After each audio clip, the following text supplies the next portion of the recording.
In the freezing, thundering skies of October 1942, physics and war were locked in a brutal dance. At 36,000 feet, an altitude where the air is too thin to breathe and the cold can snap steel, Wing Commander Nicholas John Hamilton was patrolling the edge of the world in his Supermarine Spitfire. Most pilots who found themselves this high were looking for the enemy. Hamilton was looking for survival.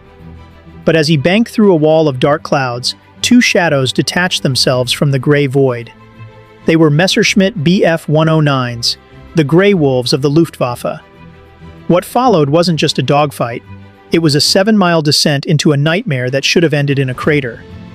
This is the story of an American-born commander in the RAF who fell for nearly 7 miles while unconscious, and the two German killers who were so stunned by his resurrection that they refused to pull the trigger. Hamilton was an ace, a veteran who knew that in a Spitfire, your greatest weapon is the turn.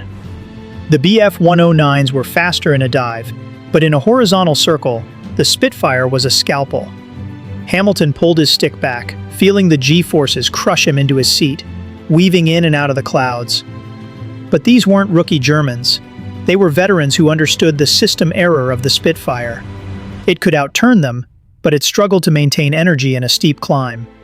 The Germans split up. While Hamilton focused on one, the other climbed into the thin, frozen air and positioned himself for the boom and zoom. Suddenly, the world exploded. A 20mm cannon shell from a Messerschmitt punched through the rear of Hamilton's cockpit. Two more shells shredded his wing and fuselage. The impact was violent. The shell at his back detonated against his radio equipment. Normally, this would be the end. But here is the first outlier miracle. Hamilton was wearing a bulky radio backpack.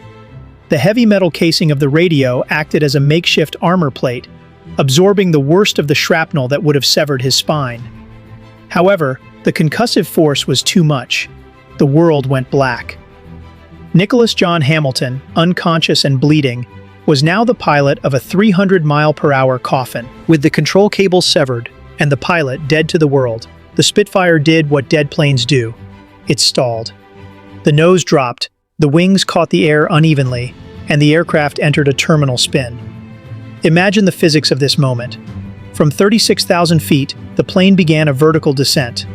To the German pilots watching from above, it was over. They followed the Spitfire down, not to fight, but to confirm the kill. They watched as the Silver Bird plummeted through 30,000 feet, 20,000, 10,000. At this speed, the air pressure increases rapidly. The air becomes thicker. The temperature rises from -50 degrees toward the freezing point. Inside the cockpit, the rushing wind and the change in pressure acted like a biological reboot. At just 2,000 feet above the ground, after falling for nearly 7 miles, Hamilton's eyes snapped open. The ground was a wall of green rushing to meet him. His brain was clouded, his back was screaming in pain, but muscle memory took over. He grabbed the stick, but it was limp. The cables were gone. He frantically worked the trim tabs and the engine throttle, using every ounce of airmanship he had left. Seconds before impact, the Spitfire's nose lurched upward. The belly of the plane skimmed the treetops, the engine roaring in a desperate bid for lift. Hamilton had done the impossible. He had survived the fall that kills 99% of pilots. Hamilton leveled the plane, gasping for oxygen, his hands shaking so hard he could barely grip the controls. He looked around, expecting to be alone in the sky. Instead, he saw his death sentence. Sitting right on his tail, their guns aimed at his shattered canopy, were the two Bf-109s. Hamilton tried to maneuver, but the Spitfire wouldn't respond. The plane was a flying wreck. He was a sitting duck. He closed his eyes, waiting for the 20mm shells to finish what the fall couldn't. But the silence lasted too long. He opened his eyes and looked to his left. A few feet away, so close he could see the oil streaks on the German's engine cowling, was a Messerschmitt. The German pilot was staring at him, his mouth literally hanging open in disbelief. Then he looked to his right. The second German pilot was there too. They weren't looking at an enemy, they were looking at a ghost. They had watched this man fall 7 miles. They had seen his plane disintegrate in the sky. And now, they were watching him fly a machine that, by all laws of engineering, should be a pile of scrap metal. For 15 minutes, the war stopped. The two German aces didn't fire. They didn't humiliate him. Instead, they pulled into a tight formation, shielding the crippled Spitfire from any other German units in the area. They escorted Hamilton across the hostile territory, guiding him back toward the safety of his own lines. As they reached the limit of their fuel, the lead German pilot pulled ahead, looked back at Hamilton, and snapped a crisp, respectful salute. Hamilton, stunned and humbled, saluted back. The Germans peeled away and vanished into the horizon. Nicholas John Hamilton didn't just survive that day. He went on to become a flight commander. He would later shoot down an Italian fighter and a Dornier bomber. But his brush with the Grey Wolves changed him. Later in his career, he encountered a Junkers 88.